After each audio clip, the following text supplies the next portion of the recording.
गरीब सपना अपनी भाभी से मिलने घर आती है, जहां वो भाभी के साथ दरवाजे पर खड़ी देखती है कि उसके पड़ोसन जो कि काफी अमीर है, उसके घर के बाहर एक शानदार वेडिंग एनिवर्सरी पार्टी चल रही है, जहां डीजे पर प्रिया और उसका पति डांस कर रहे थे। कुछ लोग उन्हें देख रहे हैं तो कुछ खाना खा रहे हैं और बच्चे ट्रेम्पोलियन पर उछल कूद कर रहे हैं। कविता भाभी, इनका कितना अच्छा है ना, प्रिया की भाभी ने उसके लिए इतना अच्छा शादी की सालगिरह पार्टी अरेंज की। हमारी तो किस्मत ही नहीं है कि हम ऐसा कुछ कर सके। कितने अच्छे लग रहे हैं वो लोग। प्रिया बहुत खुशनसीब है, उसकी पहली शादी की सालगिरह यादगार रहेगी। सपना की कितने अरमान है, लेकिन बेचारी का मायका भी गरीब और ससुराल भी गरीब। पर अगर अमीर शिल्पा अपनी ननद के लिए इतना सब कुछ कर सकती तो फिर मैं क्यों नहीं। अपनी नंद से बातें करके कविता सोच में बैठ जाती है और कुछ देर बाद वो दोनों घर में जाते हैं। अरे बेटा, तू यहाँ आने से पहले बता तो देती।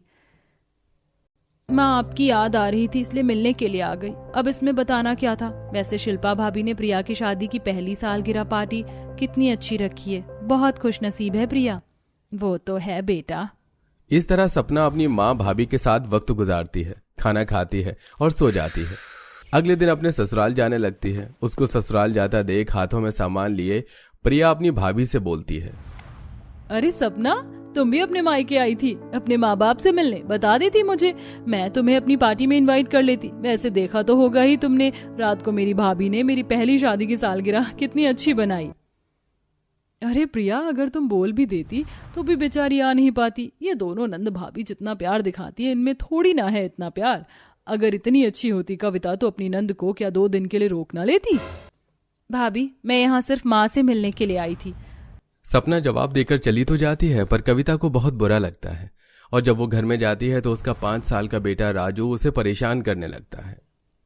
माँ, रात में हमारे घर के बाहर ही पार्टी थी, फिर भी आपने मुझे पार्टी में कुछ खाने नहीं दिया। और कितने दिन हो गए मैंने आपके हाथों का कपकेक नहीं खाया। कपकेक बना दो ना। बेटा, आज कपकेक बनाने के लिए सामान कम है। शाम को पापा आएंगे तो मैं उनसे पैसे ले लूंगी। फिर 1-2 दिन में तुम्हारे लिए कपकेक भी बना दूंगी और बुआ को भी घर बुलाऊंगी। बुआ को भी मेरे हाथों के कपकेक बहुत पसंद है। कविता के समझाने पर राजू मान जाता है। अब रात को जब विक्रम घर आता है, कविता, हर समय राजू की जिद पूरी करना सही नहीं है। तुम तो जानती हो मैं अकेला हूँ घर में कमाने वाला। पापा भी बीमार हैं, उनकी दवाइयाँ भी खत्म हैं। तो कल जब सामान लेने जाओगी तो पापा की 1 हफ्ते की दवाई भी ले आना। घर पर पैसे नहीं हैं, पापा जी की दवाई भी हर हफ्ते लानी पड़ती है। आखिर कैसे मैं अपनी नंद की पहली शादी की सालगिरह सेलिब्रेट करूंगी। कविता को कुछ समझ नहीं आता कि वो क्या करे, और अगले दिन वो मार्केट से दवाई और कपकेक बनाने का सारा सामान लाती है और घर में अपने बेटे के लिए कपकेक बनाती है, जिसे खाते हुए राजू कहता है, माँ, आपको पता है इतनी अच्छी कपकेक तो दुकान पर भी नहीं मिलती है। हाँ बहू, कपकेक, पेस्ट्री केक ये सब कोई बनाना सीखे तो तुझसे सीखे। माँ जी, राजू, आपने तो मुझे बहुत अच्छा आइडिया दे दिया। मैंने खुद पर ध्यान क्यों नहीं दिया पहले। अब कविता के दिमाग में एक आइडिया आता है और उसके पास जितने भी पैसे होते हैं उतने पैसे से कपकेक बनाने का सामान लेकर आती है और घर में 15 से 20 कपकेक बनाती है और अपने बेटे के स्कूल के बाहर छुट्टी के समय साइकिल पर ही एक छोटा सा स्टॉल लगाकर कपकेक बेचती है। देखते ही देखते भीड़ हो जाती है बच्चों की।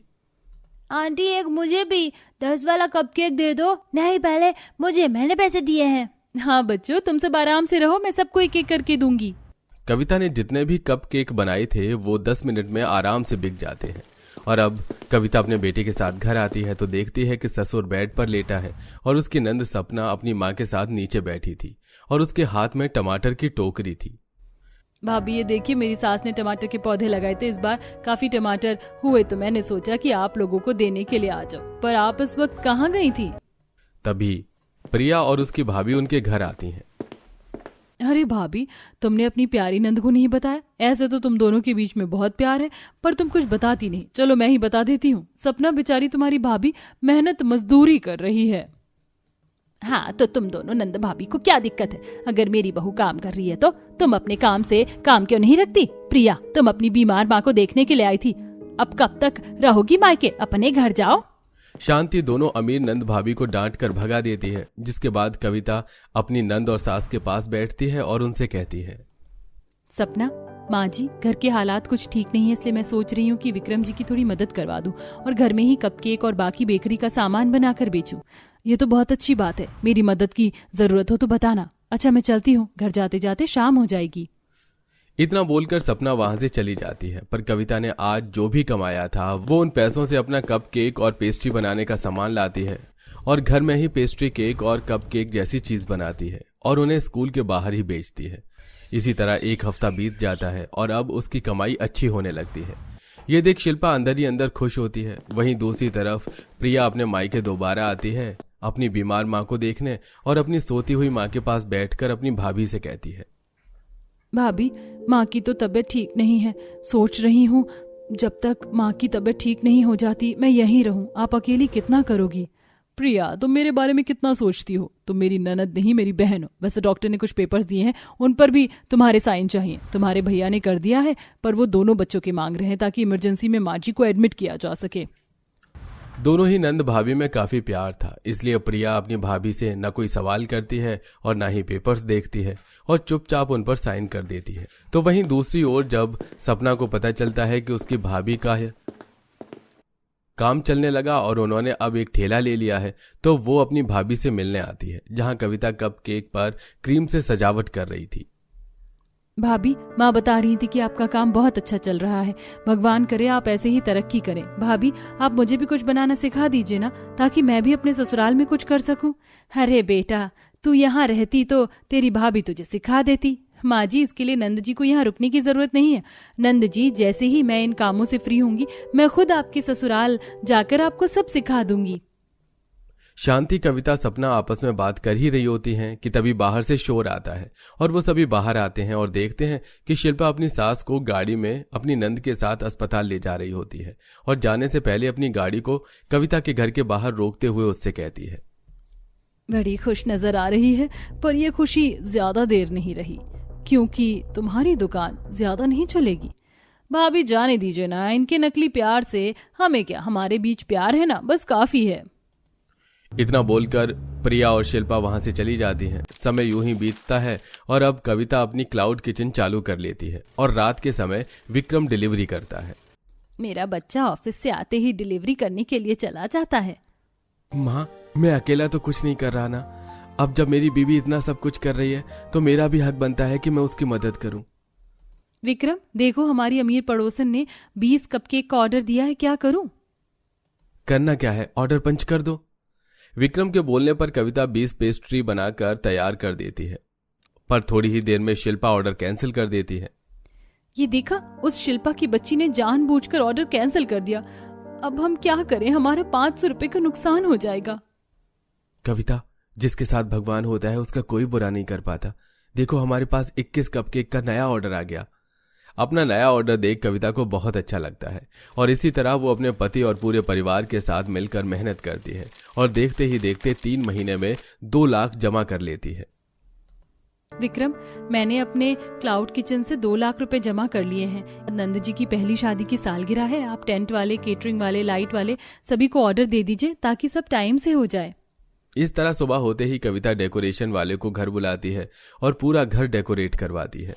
साथ में केटरिंग वाले को भी बुलाती है और खाने में 5-6 आइटम्स रखती है और कुछ मेहमानों को घर बुलाती है और अपने हाथों से 5 लेयर केक बनाती है। बहू, तूने इतनी मेहनत तो कर दी है, पर अब अंधेरा होने को है। पर अब तक तूने अपनी नंद को नहीं बुलाया। अरे, उसी की शादी की सालगिरह बना रही है तू। माँ जी, फिक्र मत कीजिए, मैं अभी नंद जी को बुला रही हूँ। इतना बोलकर कविता अपनी नंद को फोन करती है। सपना, तुम जल्दी से घर आ जाओ अपने पूरे परिवार के साथ। यहाँ एक इमरजेंसी हो गई है, हमें तुम्हारी मदद की जरूरत है।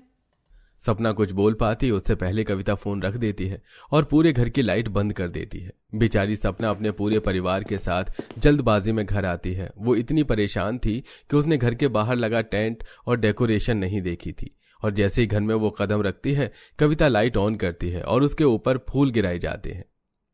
शादी की सालगिरह मुबारक हो। शादी की सालगिरह मुबारक हो। भाभी, ये सब आपने मेरे लिए किया? हाँ, तुम चाहती थी ना कि तुम्हारी पहली शादी की सालगिरह यादगार हो। अब जाओ, जाकर तुम और जमाई जी तैयार हो जाओ। मेरे कमरे में कपड़े रखे हैं, जल्दी घर के बाहर आओ, केक काटना है। सपना और उसका हस्बैंड जल्दी से तैयार होकर बाहर आते हैं और गाने बाजे के साथ दोनों हाथ में 5 लेयर केक कट करते हैं और सब उन्हें एनिवर्सरी विश करते हैं। फिर कुछ देर बाद सभी लोग एक साथ फोटो क्लिक करवाते हैं और दोनों नंद नंदोई डीजे पर कपल डांस भी करते हैं और सभी लोग तालियों से उनका हौसला बढ़ाते हैं। फिर सब खाना खाते हैं। इस तरह सपना की पहली शादी की सालगिरह यादगार बन जाती है और अगले सुबह जब सपना अपने परिवार के साथ जाने लगती है तो वो देखती है कि उसकी अमीर पड़ोसन अपनी नंद को धक्के मार कर घर से बाहर निकाल रही है। बड़ी आई इस घर में रहने वाली, तेरी माँ खत्म हो चुकी, उसका अंतिम संस्कार हम कर देंगे। और रही इस घर की बात, तो अब तेरा कोई हक नहीं रहा यहाँ।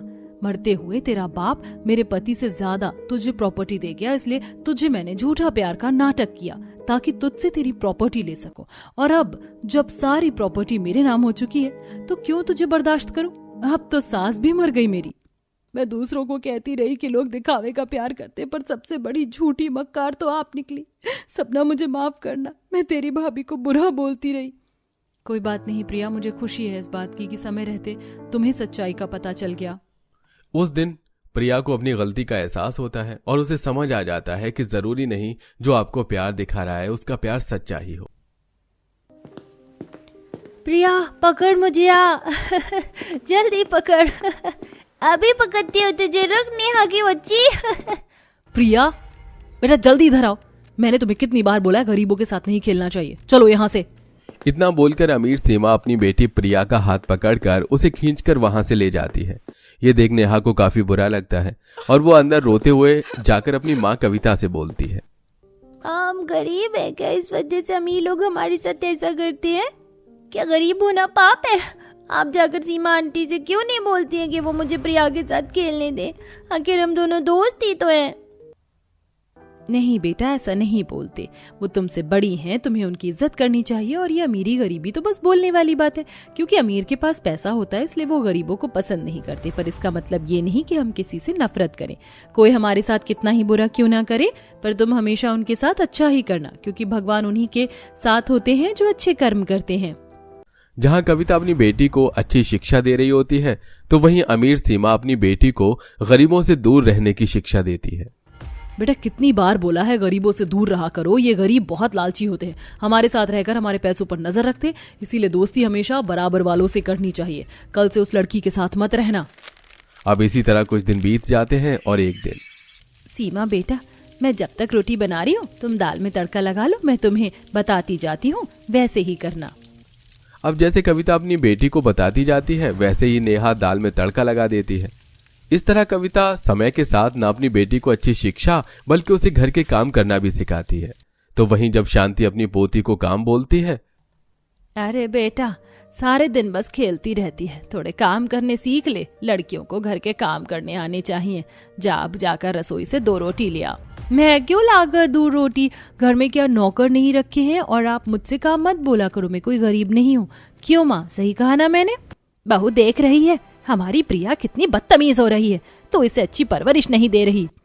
क्या माँ जी, आप भी ना बच्चों की बात को दिल पर लगाकर बैठ रही हैं। प्रिया बेटा तुम भी दादी की बातों को दिल पर मत लेना, दादी की उम्र हो गई है इसलिए ऐसी बातें कर रही हैं। तुमने बिल्कुल सही बोला, घर में नौकर क्यों रखे हमने? वो क्या मुफ्त की सैलरी लेंगे? जाओ तुम जाकर खेल लो, मैं नौकर से कह देती हूँ। बहू तू अपनी बेटी को गलत शिक्षा दे रही है, देख लेना एक दिन ये तेरे हाथों से निकल जाएगी, तब तुझे अपनी गलतियों का एहसास होगा। इतना बोलकर शांति खुद रोटी लेने के लिए रसोई में चली जाती है और सीमा भी मुंह बनाकर अंदर जाती है। समय यूं ही बीतता है और एक दिन, बेटा थोड़ी देर में घर में कुछ मेहमान आने वाले हैं, वो तुमसे बहुत बड़े हैं, तो उनके आते ही पैर छूना और उन्हें पानी देना। और अगर मैं कभी घर में ना रहूं तो मैंने तुम्हें खाना बनाना सिखाया है ना, उन्हें खाना भी देना और चाय भी पूछना। ठीक है माँ। बहू तो मेरी पोती को बहुत अच्छी शिक्षा दे रही है, मुझे पूरी उम्मीद है बड़ी होकर मेरी पोती हम सबका नाम रोशन करेगी। अब कुछ ही देर में उनके घर कुछ मेहमान आते हैं जिनके नेहा पहले पैर छूती है और फिर उन सबको बिठाकर पानी भी देती है। और वहीं जब प्रिया के घर मेहमान आते हैं तो प्रिया फुटबॉल खेलते हुए एक बॉल मेहमान को मारकर हंसने लगती है। ये क्या बदतमीजी है प्रिया, माफी मांगो। मैं नहीं मांगूंगी माफी माँ।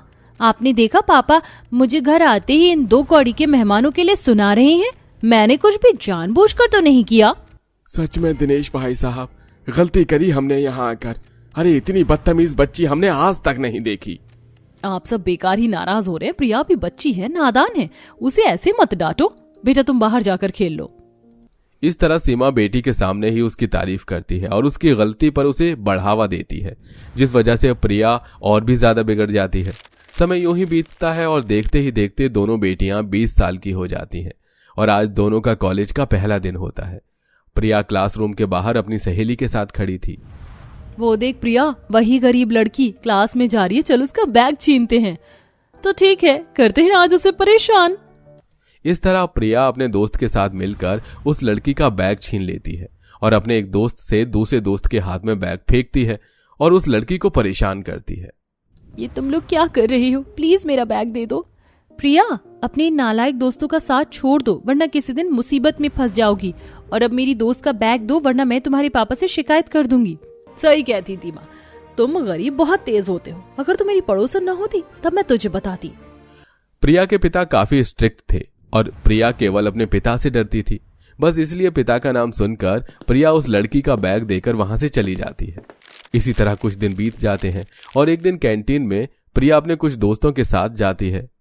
तभी एक बूढ़े वेटर के हाथों से खाना प्रिया के ऊपर गिर जाता है और यह प्रिया को बर्दाश्त नहीं होता और प्रिया उस बूढ़े आदमी को एक थप्पड़ लगा देती है। बूढ़ा कहेंगा, अब तेरी उम्र हो गई है, नौकरी छोड़कर घर पर मुफ्त की रोटियां तोड़नी शुरू कर दे। मेरी पूरी ड्रेस खराब कर दी। प्रिया, ये तुम क्या कर रही हो? बाबा तुम्हारी दादी की उम्र के हैं। बाबा, प्रिया की तरफ से मैं आपसे माफी मांगती हूँ, चलिए। बेटा, तुम दोनों एक ही उम्र के हो, पर तुम दोनों में कितना फर्क है। इसे कहते हैं संस्कार। तुम्हारे माता पिता ने तुम्हें कितने अच्छे संस्कार दिए हैं और इसके संस्कार देखो। बूढ़ा आदमी नेहा के साथ वहां से चला जाता है और प्रिया मुंह बनाने लगती है। समय यूं ही बीतता है और बीतते समय के साथ प्रिया अपने बिगड़े दोस्तों के साथ रहकर पूरी तरह बिगड़ जाती है। अब वो घर में किसी से सही से बात नहीं करती और अक्सर लेट नाइट पार्टी करती और कई बार तो ऐसा होता कि वो घर ही नहीं आती। तो वहीं समय पर नेहा अपने घर जाती है और घर जाकर घर के कामों में अपनी माँ की मदद करवाती है और शाम को खेत जाती है। ये सब देख दिनेश, देख रही हो तुम नेहा को? कविता बहन ने कितने अच्छे संस्कार दिए हैं अपनी बेटी को। वो लड़की समय से कॉलेज से घर आती है और घर में अपनी माँ का काम करवाती है और उसके बाद खेत पर जाती है। और एक हमारी बेटी को देखो, रात के 12 बज चुके हैं पर अब तक उसका कोई अता पता नहीं है और ना ही उसका फोन लग रहा है। अरे पूछो अपनी बेटी से आज घर आना भी है उसे या नहीं। आप क्यों मेरी बेटी के पीछे लगे रहते हैं? अरे यही तो उसकी उम्र है जिंदगी जीने की। उसे जीने दीजिए ना उसकी जिंदगी अपने हिसाब से। इतना सब कुछ होने के बाद भी सीमा अपनी बेटी का ही साथ देती है। समय यूं ही गुजरता है और एक रात नेहा घर का काम करके अपने पिता के पास खेत जाती है और सब्जी, घास और सूखी लकड़ियां लेकर साइकिल पर अपने पिता के साथ घर आ रही होती है और चलते हुए दोनों बातें कर रहे होते हैं। नेहा बेटा, अब तो खेत मत आया कर, खेत में काम बढ़ गया है। मुझे घर आते हुए 11-12 बज जाते हैं। अच्छा नहीं लगता, अब तेरी शादी की उम्र हो रही है, मुझे तेरी फिक्र सताती है। ठीक है पापा, अगर आप कहते हैं तो कल से नहीं आऊंगी, पर आपको भी मुझसे वादा करना होगा कि आप अपना काम जल्दी खत्म करके घर आओगे। जहाँ एक तरफ नेहा समझदार बेटी की तरह अपने सारे फर्ज निभा रही होती है, तो वहीं बिगड़ी बेटी की तरह प्रिया अपने दोस्तों के साथ ड्रिंक करके घर जा रही होती है। जहाँ एक लड़का उसे छेड़ने लगता है और नशे की हालत में प्रिया उस लड़के को एक थप्पड़ मारती है। तुम्हें क्या लगता है कि मैं नशे में हूँ? तो तुम मेरा फायदा उठाओगे। लगता है अब मेरा थप्पड़ खाकर तुम होश में आ गए होगे। तूने मुझे थप्पड़ मारा? अभी बताता हूँ मैं तुझे। इतना बोलकर वो गुंडा अपने कुछ दोस्तों को बुला लेता है और गुंडों को देख प्रिया के सभी दोस्त वहां से भाग जाते हैं और वो गुंडे प्रिया को घेर लेते हैं। प्रिया भागने की कोशिश करती है पर वो गिर जाती है और उसके कपड़े फट जाते हैं। पर सही मौके पर वहां पर नेहा अपने पिता के साथ आ जाती है और ये देख अपने पिता से कहती है, पापा वो तो प्रिया है, हमें उसकी मदद करनी चाहिए। वैसे भी माँ कहती है कोई हमारे साथ कितना ही बुरा क्यों ना करे, पर हमें उनकी मदद हमेशा करनी चाहिए। हाँ बेटा, तू पुलिस को फोन कर, मैं उन गुंडों को देखता हूँ। नेहा जल्दी से पुलिस को फोन करती है और दोनों बाप बेटी उन गुंडों से भिड़ जाते हैं और पास में रखा डंडा उठाकर मारने लगते हैं। तुम्हें क्या लगा तुम अकेली लड़की को देख उसका फायदा उठा पाओगे? हमने पुलिस को बुला लिया है, अब पुलिस आकर तुम्हें सीधा करेगी। कुछ देर में वहां पुलिस आ जाती है और नेहा अपने पिता के साथ प्रिया को अपने घर ले जाती है और उसे नींबू चटाती है और नींबू पानी पिलाकर उसका नशा खत्म करती है। कुछ देर बाद होश में आकर प्रिया रोते हुए नेहा से माफी मांगती है। नेहा, मुझे माफ कर दो, मैंने आज तक जो भी तुम्हारे साथ किया। तुम बहुत अच्छी हो। मेरी माँ ने सच में मुझे बिगाड़ दिया, मुझे अच्छी परवरिश नहीं दी। अगर उन्होंने मुझे अच्छी परवरिश दी होती तो शायद आज मैं ऐसी ना होती। बेटा, माँ बाप की परवरिश से ज्यादा इंसान तब सीखता है जब उसे ठोकर लगती है, और तुम्हें सबक मिल चुका है। ये कपड़े पूरे फटे हुए हैं, तुम मेरी बेटी के कपड़े पहनकर सुबह होते ही अपने घर चली जाना। हम तुम्हारे माता पिता को कुछ नहीं बताएंगे। इस तरह कविता सारी रात प्रिया को अपने घर सहारा देती है और सुबह होते ही प्रिया नेहा के कपड़े पहनकर अपने घर जाती है, जहां उसकी माँ गरीबों वाले कपड़े देख अपनी बेटी पर भड़कने लगती है। ये किस गरीब के कपड़े पहने तुमने? तुम्हें मैंने कितनी बार बोला है ना, गरीबों से दूर रहा करो। तुम अब तक नहीं सुधरी? अभी मेरे साथ चलो उस गरीब नेहा के घर, ये उसी के कपड़े हैं ना। सीमा प्रिया के कपड़े बदलवा कर नेहा के कपड़े और प्रिया को अपने साथ लेकर कविता के घर जाती है और उसके मुंह पर उसकी बेटी के कपड़े फेंक कर उनकी इंसल्ट करने लगती है। तुम गरीब तो गोंद की तरह चिपक गए हो हमसे, पड़ोसी ना हो गए तुम तो हमारे लिए मुसीबत की जड़ हो गए।